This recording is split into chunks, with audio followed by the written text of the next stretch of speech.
Hello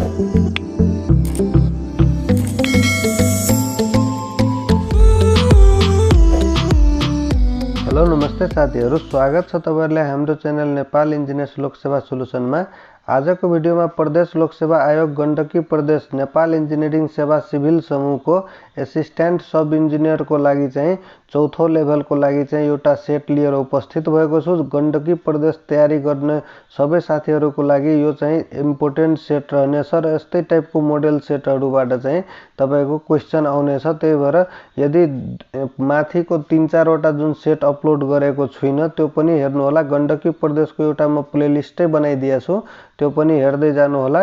र प्रदेश number 1 को पनि तथा सब इन्जिनियरहरु पनि सबै भिडियो हेर्नु होला। लगभग 400 भिडियो अपलोड भइसकेको छ हाम्रो च्यानलमा र यसरी फ्री चाहिँ सबै सेटहरु फ्री छ, कुनै पनि पे गर्नु पर्दैन। तपाईहरु अनलाइन सबै तयारी गर्न सक्नुहुन्छ, कतै पनि टाइम वेस्ट गर्नु पर्दैन। ल जाउँ आजको क्वेशन सेटको चाहिँ पहिलो नम्बर क्वेशनमा के छ त, यो चाहिँ तपाईको सर्वेको क्वेशन रहेको छ। The collimation method for obtaining the reduce level of point does not provide check on. यसको चाहिँ सही उत्तर हुन्छ इन्टरमिडिएट पोइन्ट, सी चाहिँ यसको सही उत्तर हो। अब क्वेशन नम्बर 2 मा छ। क्वेशन नम्बर 2 मा रहेको छ the reduce level of plane of collimation is. The reduce level of plane of collimation is that height of instrument.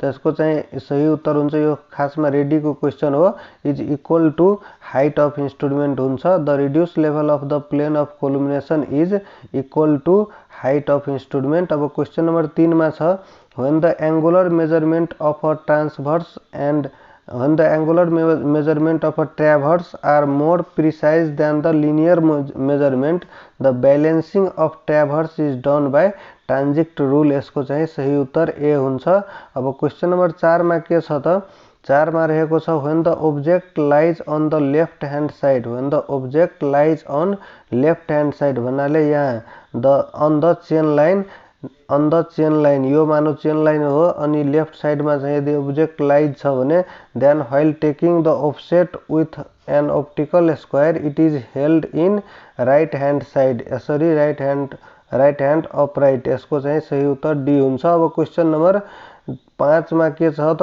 The most powerful explosive used in the blasting is. जुन टनेलहरुको काम गर्ने बेलामा चाहिँ blasting जुन आर्मीहरुसँग नेपालमा छ हैन, त्यो चाहिँ ब्लास्टिङको उपयोग गर्नको लागि चाहिँ ब्लास्टिङको युज गर्नको लागि परमिसन अथोरिटीको जरुरी हुन्छ र त्यो टनेलको बेला कन्स्ट्रक्सन गर्ने बेलामा ब्लास्टिङ गरेर चाहिँ रोकहरुलाई तोड्ने काम गर्छ, जुन कि सबभन्दा मोस्ट एक्सप्लोसिभ चाहिँ फुल एक्सप्लोसिभ चाहिँ पावरफुल एक्सप्लोसिभ चाहिँ गन कोटन हो। त्यही भएर सी चाहिँ यसको सही उत्तर हुन्छ। र कतै कतै डायनामाइटबाट गर्छ, त्यो पनि हो, ब्लास्टिङ पाउडर पनि हो, कोर्डेट पनि हो, तर मोस्ट पावरफुल चाहिँ गन कोटन हो।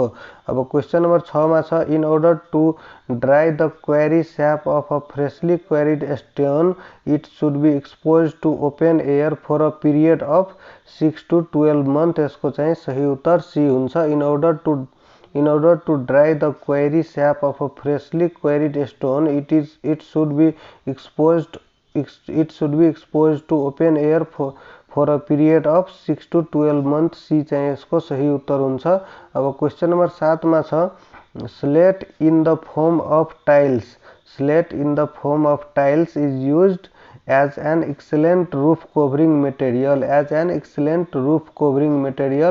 सी यसको सही उत्तर हो। अब क्वेशन नम्बर 8 मा के छ the cementing property in cement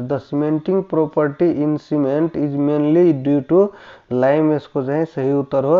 the cementing property in cement is mainly due to lime, ए चाहिँ सही उत्तर हो। अब क्वेशन नम्बर 9 मा के छ त, क्वेशन नम्बर 8 मा के थियो, the cementing property in cement is mainly due to limestone बाट सिमेन्ट बन्छ, त्यही भएर लाइम यसको सिमेन्टिङ प्रोपर्टीको यो सबभन्दा बढी रेशियोमा पनि हुन्छ 63 अनि 23 लाइम सिलिका एलुमिना यसरी चाहिँ हुन्छ हैन। अनि यसको रेशियोहरु पनि याद गर्नु होला। अब क्वेशन नम्बर 9 मा के छ त, क्वेशन नम्बर 9 मा छ in compression test the fracture in cast iron specimen would occur along. In compression test, the fracture in cast iron specimen would occur along B चाहिँ यसको सही उत्तर हो। एन ओब्लिक प्लेन बी चाहिँ यसको सही उत्तर हो। अब क्वेशन नंबर 10 मा छ factor of safety is defined as the ratio of, यो चाहिँ सब इन्जिनियर जुन प्रदेश लोकसेवा आयोग प्रदेश नंबर 2 को तयारी गर्दै हुनुहुन्छ उहाँहरुको लागि धेरै इम्पोर्टेन्ट छ, किनकि यसमा चाहिँ खासमा स्ट्रक्चरको पनि क्वेशन राखिदिएको छ हैन। निम्सको यो चाहिँ क्वेशन सेट रहेको छ। प्योरली चाहिँ असिस्टेन्ट सब इन्जिनियरको लागि हैन, तर पनि हेल्पफुल हुन्छ, किनकि 2-3 सब्जेक्ट मात्रै छ जुन चाहिँ असिस्टेन्टमा छैन। स्ट्रक्चर भयो हैन, एयरपोर्ट भयो, योहरु चाहिँ उसमा छैन, के भन्छ असिस्टेन्ट वाला चौथोमा छैन। 10 नम्बरमा के छ factor of safety is defined as the ratio of ultimate stress to working stress. A चाहिँ सही उत्तर हो। फ्याक्टर अफ सेफ्टी को ultimate stress to working stress. अब क्वेशन नंबर 11 मा छ Euler's formula holds good only for, Euler's formula holds good only for long column, B यसको सही उत्तर हो। अब क्वेशन नंबर 12 मा छ the ultimate tensile stress for mild steel is, the ultimate tensile stress for mild steel is greater than the ultimate compressive stress. The ultimate tensile stress for mild steel is greater than the ultimate compressive stress, तो C यसको सही उत्तर हो। अब question number 13 मा छ if a body in a liquid returns back to its original position, यदि कुनै बडीलाई चाहिँ यदि इलोंगेट गर्दाखेरि त्यो आफ्नो पोजिसनमा आइरहेछ भने when give a small angular displacement the body is said to be stable equilibrium, जसलाई चाहिँ इलास्टिसिटी पनि भन्छ। अब क्वेशन नंबर 14 मा के छ the stability of dam, the stability of dam is checked for sliding failure हुन्छ, ओभरटर्निङ हुन्छ, टेन्सन फेलियर हुन्छ, त डी यसको all of the above, D चाहिँ सही उत्तर हो। अब क्वेशन नंबर 15 मा छ piezometer tube is used only for measuring, खासमा के हुन्छ पिजोमिटरको केसमा त यो चाहिँ मोडरेट प्रेसर चाहिँ मेजर गर्छ, खासमा मोडरेट प्रेसर चाहिँ मेजर गर्छ, कमनली चाहिँ मोडरेट प्रेसर मेजर गर्छ। और भन्ने बित्तिकै और भेरी लो प्रेसर हुन्छ। यदि भेरी लो प्रेसर क्वेशनमा छ भने खासमा भेरी लो प्रेसर बारा नै हुन्छ क्वेशनमा हैन, त्यो यदि छ भने भेरी लो प्रेसर हुन्छ, नत्र मोडरेट चाहिँ एक्ज्याक्ट आन्सर हुन्छ भनेर चाहिँ यसमा बुझ्नु पर्छ। लो प्रेसर एक्ज्याक्टली ठीक होइन, भेरी लो प्रेसर हुँदा त ए हुन्थ्यो, तर यसमा चाहिँ सी हुन्छ मोडरेट प्रेसर। यदि कुनै क्वेशनमा यदि तपाईहरुलाई फिक्स लाग्छ यो हुन्छ भने तपाईहरु त्यो आफ्नो सुझाव पनि यो क्वेशनको यो हुनुपर्छ भनेर चाहिँ कमेन्टमा लेखिदिनु होला। अब क्वेशन नम्बर 16 मा के छ falling drop of water becomes sphere due to the property of surface tension of water, यसको चाहिँ सही उत्तर हुन्छ ए। सरफेस टेन्सनकै कारणले चाहिँ जुन चाहिँ ड्रपहरु बनिरहेछ वाटरमा चाहिँ स्फियर टाइपको ड्रपहरु बनिरहेछ त्यो सरफेस टेन्सनकै कारणले। अब क्वेशन नम्बर 17 मा छ the process of obtaining increased density of soil, the process of obtaining increased density of soil in a field by reduction of its pore space by the expulsion of air is known as soil compaction, यसको चाहिँ expulsion of air, फेरि expulsion of water हुँदाखेरि त्यो compaction र consolidation एउटा हुन्छ कि, त कन्सोलिडेसन भनेको एक्सपल्सन अफ वाटर हो। अब क्वेशन नम्बर 18 मा के छ the bearing capacity of soil depend upon, bearing capacity of soil grain साइजमा चाहिँ साइज अफ फुटिङमा चाहिँ अनि शेप अफ फुटिङमा, डी चाहिँ यसको सही उत्तर हो, सबैमा डिपेन्ड गर्छ। अब क्वेशन नम्बर 19 मा छ the coefficient of active earth pressure is always, coefficient of active earth pressure is always less as compare to the passive earth pressure हुन्छ, किनकि K is inversely proportional to KP हुन्छ हैन, यो passive हो। र यो जहिले पनि coefficient of active earth pressure चाहिँ जहिले पनि less as compare to the passive को मुकाबलामा जहिले पनि लेस हुन्छ, ए चाहिँ सही उत्तर हो। एक्टिभ चाहिँ बडी हुन्छ, the coefficient of active earth pressure is always less as compare to passive, passive चाहिँ कोफिसिएन्ट अफ प्यासिभ को चाहिँ बडी हुन्छ एक्टिभ भन्दा। अब क्वेशन नम्बर 20 मा के छ 20 मा रहेको छ the strength of soil is usually identified by, यानी कि त्यो सोइल को क्वेशन हुँदाखेरि सब इन्जिनियरमा यस्तो खाले क्वेशन सोध्छ है। अर्को चाहिँ के सोध्छ भने भन्दाखेरि के को भ्यालु दिइहाल्छ हैन, 1/3 या 3 दिइहाल्छ अनि केपी को भ्यालु सोधिदिन्छ। त यदि के को भ्यालु 1/3 छ भने केपी को भ्यालु 3 आउँछ, अनि यदि केपी को भ्यालु 1/3 छ भने के को भ्यालु 3 आउँछ। इन्भर्सली प्रोपोर्सनल छ कि यो बुझ्नु होला। अब क्वेशन नम्बर 20 मा छ the strength of soil is usually identified by ultimate shear stress, यसको सही उत्तर सी हुन्छ। अब क्वेशन नम्बर 21 मा छ in RCC beam if the amount of steel increase the depth of neutral axis, increase हुन्छ बी यसको सही उत्तर हो। The in RCC beam the amount of steel increase the depth of neutral axis, B यसको सही उत्तर हो।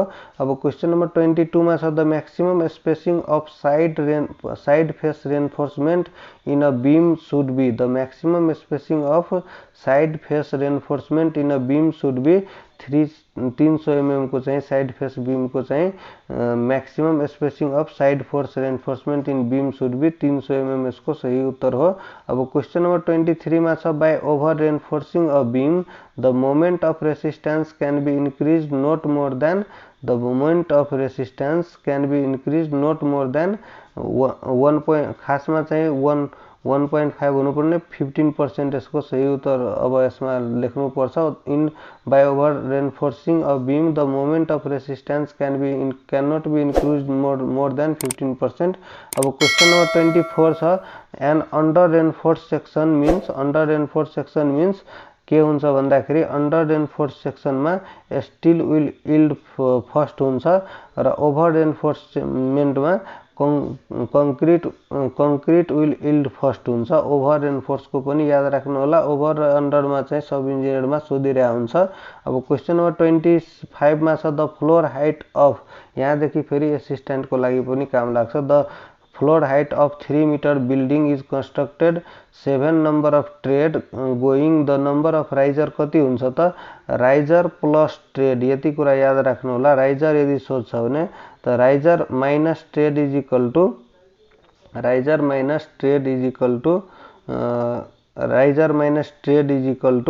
1 हुन्छ र riser is equal to 1 plus tread भइदिन्छ र 1 प्लस ट्रेड हुँदाखेरि 18 आइहाल्छ। यसरी याद गर्न सक्नुहुन्छ, सजिलो हुन्छ तपाईहरुलाई, कुनै पनि सोध्न सक्छ। त्यही भएर त यो रिलेसन चाहिँ याद गर्नु होला, riser minus tread is equal to 1 याद गर्नु होला, यसरी याद हुन्छ।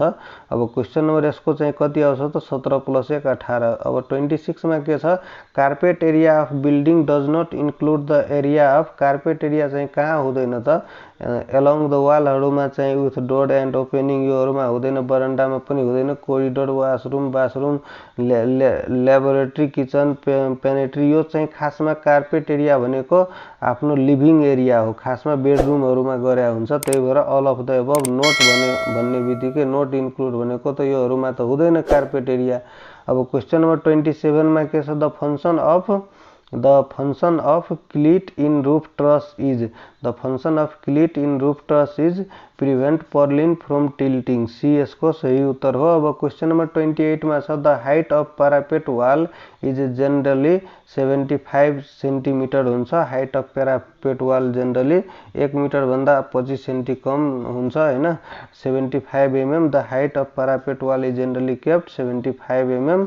अब क्वेशन नम्बर 29 मा छ the maximum concentration of zinc in drinking water is, drinking water में चाहिँ मैक्सिमम कंसंट्रेशन अफ जिंक चाहिँ 3 ppm हुन्छ, बी यसको सही उत्तर हो। अब क्वेशन नम्बर 30 मा छ wholesome water is also known as portable water हुन्छ, ए सही उत्तर हो, wholesome water is also known as portable water.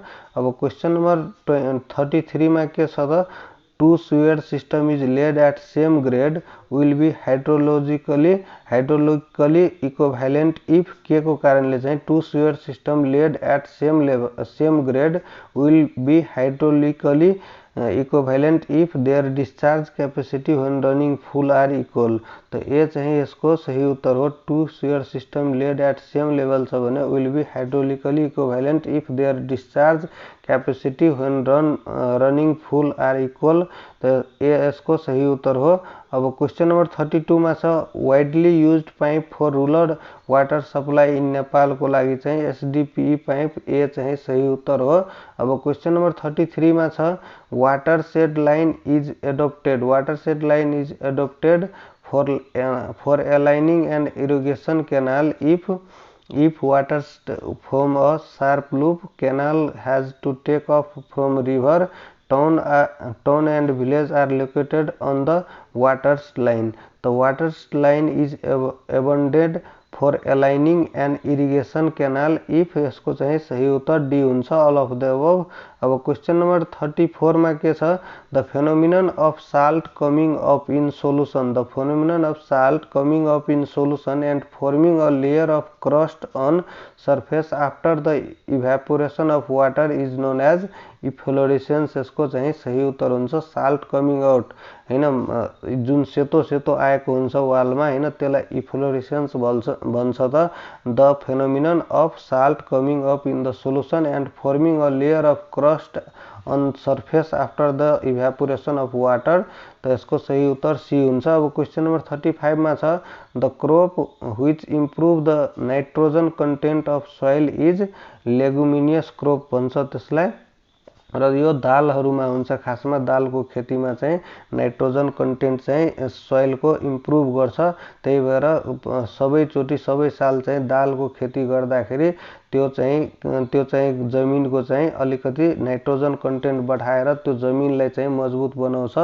जुन पनि सिजनमा चाहिँ जुन पनि खेतहरुमा चाहिँ दाल उब्जाएको खेतहरु पनि अलिकति मजबुत हुन्छ। अब क्वेश्चन नंबर 36 मा छ lime concrete lining is used यसको चाहिँ सही उत्तर कुन हुन्छ। ए मा छ when velocity flow is below 2 metre per second अनि बी मा छ is in irrigation channel with capacity up to 200 cubic र सी मा छ वेयर इकोनोमी इज रिक्वायर्ड। त डी यसको सही उत्तर हो। अब क्वेश्चन नंबर 37 मा छ a deep and big depression on road is called. यो चाहिँ रोडबाट क्वेश्चन भयो हैन, पोर्ट होलहरु जुन हुन्छ हैन, deep and big depression on रोडमा चाहिँ कतै कतै खाल्डो टाइपको पिच रोडमा देख्नु भयो होला, त्यो चाहिँ पोर्ट होलको संकेत हो खासमा। Deep and big depression on road is called port hole. अब क्वेश्चन नंबर त्यो चाहिँ रिपेयर गर्नुपर्छ मेन्टेनेन्स पिरियडहरुमा। अब 38 मा छ road furniture means information board warning sign informatory sign. त्यसमै त फर्निचरको कामहरु हुन्छ, अरु रोडमा त कुनै त फर्निचरको काम हुन्न। त्यही भएर यसको चाहिँ सही उत्तर डी हुन्छ अल अफ द अबव। अब क्वेश्चन नंबर 39 मा छ the method of designing flexible pavement as recommended by Nepal road standard। The method of designing flexible pavement as recommended by Nepal road standard is flexible pavement मा चाहिँ जुन चाहिँ method of designing the flexible pavement छ त्यो CBR मेथडबाट चाहिँ गरिने गर्छ जुन नेपाल रोड स्ट्यान्डर्डमा छ।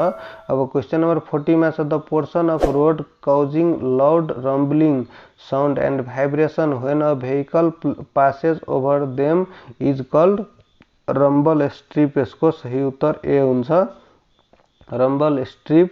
अब क्वेश्चन नंबर 41 मा के छ the distance over which excavated material is transported is called lead haul run. त डी यसको सही उत्तर अल अफ द अबव हुन्छ। अब क्वेश्चन नंबर 42 मा छ for electric wiring such as fan light plug ETC the estimate is made in term of. तर यसको चाहिँ सबै ठाउँमा सबै टाइपको एन्सर छ। नेटमा हेर्दाखेरि टोटल लोड इन मेन किलोवाटमा आउँछ, अनि अर्को एउटा चाहिँ कुन बुकमा छ टाइप अफ पोइन्ट आउँछ हैन, एउटा नम्बर अफ पोइन्ट, यो टाइप अफ पोइन्ट सायद रेडीमा छ र रामकुमार श्रेष्ठमा फेरि नम्बर अफ पोइन्ट होला। त बी यसको खासमा सही उत्तर भन्दाखेरि तीनवटै सही उत्तर हो। Total length of the wire in metre यो हैन, बरु यो तीनवटै एन्सर हो, तर खासमा बेस्ट एप्रोप्रिएट एन्सरलाई रिस्क लिने हो भने बी मा लगाउनु होला नम्बर अफ पोइन्ट बी। अब क्वेश्चन नंबर 43 मा छ the careful part of livable area the useful part of livable area of a building is known as useful part of a livable area of a building, जसलाई carpet area भन्छ। Be ए चाहिँ सही उत्तर हो, जुन अघि हामी डिस्कस गरिसक्या। अब 44 मा छ the number of skilled man power required for fabrication of 1 metric ton steel is, त्यसको number of skilled man power कति हुन्छ यसको तपाईहरु कमेन्ट गर्नु होला। यसमा खासमा 12 वटा हुन्छ। अब क्वेशन नम्बर 45 मा छ इन पट टेक्निक, योहरु पनि सीपीएम हरु पनि छैन एसिस्टेन्ट सब इन्जिनियर मा। यो खासमा जनकपुर को तयारी गर्दै हुनुहुन्छ, जो दुबईको तयारी गर्दैछ एसिस्टेन्ट सब इन्जिनियर, सिभिल इन्जिनियर, उहाँहरुको लागि त थुप्रै भिडियो हाम्रो च्यानलमा छ। एसिस्टेन्ट को लागि पनि पार्टिकुलरली सेटहरु पनि छ, त्यो चाहिँ भिजिट गरेर हेर्नु होला। बागमती प्रदेशको देखि लिएर प्रदेश नम्बर 1 को सबैको अपलोड छ च्यानलमा, प्लेलिस्टमा चाहिँ भिजिट गर्नु होला। धेरै भिडियोहरु अपलोड छ, तपाईहरु घरबाटै तयारी गर्न सक्नुहुन्छ। र बुकबाट चाहिँ कमसेकम 3-4 चोटी पढेर 2-3 वटा बुक पढ्नु होला, तयारी पक्कै पनि हुन्छ। जुन तपाईहरु कोचिङ जानुहुन्छ त्यो भन्दा राम्रो त सबै बुकहरु पढ्नु। तर जसलाई चाहिँ कुनै केही पनि यादै छैन उहाँहरु चाहिँ एपेक्समा गएर प्रिपरेसन गर्न सक्नुहुन्छ। एपेक्समा चाहिँ अलिकति राम्रै हुन्छ इफेक्टिभली। अफलाइन यदि गर्न खोज्दै हुनुहुन्छ भने नेपाल इन्जिनियर्स लोकसेवा सोलुसनको नाम लिनु होला, डिस्काउन्ट पनि केही न केही गर्नै दिन्छ। अब क्वेशन नम्बर 45 मा छ input technique completion of an activity is called, completion of an activity is called head इभेन्टमा कम्प्लिट हुन्छ कहिले पनि। यो जस्तो कि टेल इभेन्ट भयो, यसरी फेरि ब्रान्च हुन्छ अनि यसरी टेल हेड इभेन्टमा गएर कम्प्लिट हुन्छ। अब क्वेशन नम्बर 46 मा छ total project time is the sum of duration of critical activities को, यसको चाहिँ सीपीएम को चाहिँ sum of the duration of critical activities को टाइमलाई टोटल प्रोजेक्ट टाइम भन्ने गर्छ। अब क्वेशन नम्बर 47 मा छ रेसिडेन्टल बिल्डिङ जुन छ त्यो जहिले पनि लाइट कन्स्ट्रक्सनमा पर्छ, रेसिडेन्टल बिल्डिङहरु। अनि रेलवेहरु यताउति हैन, त्योहरु इन्डस्ट्रियलमा त इन्डस्ट्रीको भइहाल्यो हैन। हेभी कन्स्ट्रक्सनमा ठुला बिल्डिङहरु हैन, रेलवेहरु त्यस्तो टाइपको आउँछ। अब क्वेशन नम्बर 48 मा छ tender document does not contain, tender डकुमेन्टमा कहिले पनि युनिट रेट कन्टेन हुँदैन, तर बीओक्यू दिन्छ, बिल अफ क्वान्टिटी हैन, अनि amount of earnest money, tender form, योहरु सबै लेखा हुन्छ टेन्डर डकुमेन्टमा, तर युनिट रेट दिएको हुँदैन। यो कन्ट्र्याक्टरले आफै भर्नुपर्छ अनि त्यो आधारमा बिडिङ हुन्छ। अब क्वेशन नम्बर 49 मा छ the name of the first plane landed on the world golf course which make the present location of TIA, त्यसलाई चाहिँ कुन चाहिँ प्लेन भन्छ त first plane landed on the world golf course which makes the present location of Tribhuvan international airport, यसको चाहिँ गिलिन्डर यसको चाहिँ सही उत्तर हुन्छ। र अब गण्डकी प्रदेशको चाहिँ यो महिनाको लास्टमा सायद यो महिनाको लास्टमा सब इन्जिनियरको पनि खोल्ने त्यसको क्यालेन्डरमा लेखेको छ। यो महिनाको लास्टतिर सब इन्जिनियरको पनि हो, सब इन्जिनियरको पनि तयारी गर्न सक्नुहुन्छ। हाम्रो च्यानलमा त सब इन्जिनियरको त थुप्रै भिडियो अपलोड छ, एसिस्टेन्टको अलिक कम होला तर एसिस्टेन्टको पनि छ। र एयरपोर्ट छैन, अनि त्यसमा फ्लुइड मेकानिक्स छैन, सोइल मेकानिक्स छैन, अनि स्ट्रक्चर छैन, यो 4 वटा पर्दैन, बाँकी 8 वटा त सेमै छ। अब क्वेशन नम्बर 50 मा के छ the International Civil Aviation Organization ICAO was set up at Montreal, यसको चाहिँ सिभिल एभिएसन अर्गनाइजेसन चाहिँ कहिले चाहिँ सेटअप भएको थियो त 1947 मा भएको थियो। यो हाम्रो लास्ट क्वेशन रहेको छ एयरपोर्टको हैन। अब यस्तै टाइपको भिडियोहरु हेर्न चाहदै हुनुहुन्छ भने हाम्रो च्यानलमा सबै कोर्स फ्रीली अवेलेबल छ, तपाईहरु सब्स्क्राइब गरेर चाहिँ बेल आइकनलाई प्रेस गर्नु होला। हस्त साथीहरु, यति भन्दै आजको भिडियो पनि टुङ्गिन्छ र डेली चाहिँ एउटा भिडियो अपलोड भइरहेछ, तपाईहरु हाम्रो च्यानललाई सब्स्क्राइब गरेर चाहिँ बेल आइकन प्रेस गर्नु होला। धन्यवाद।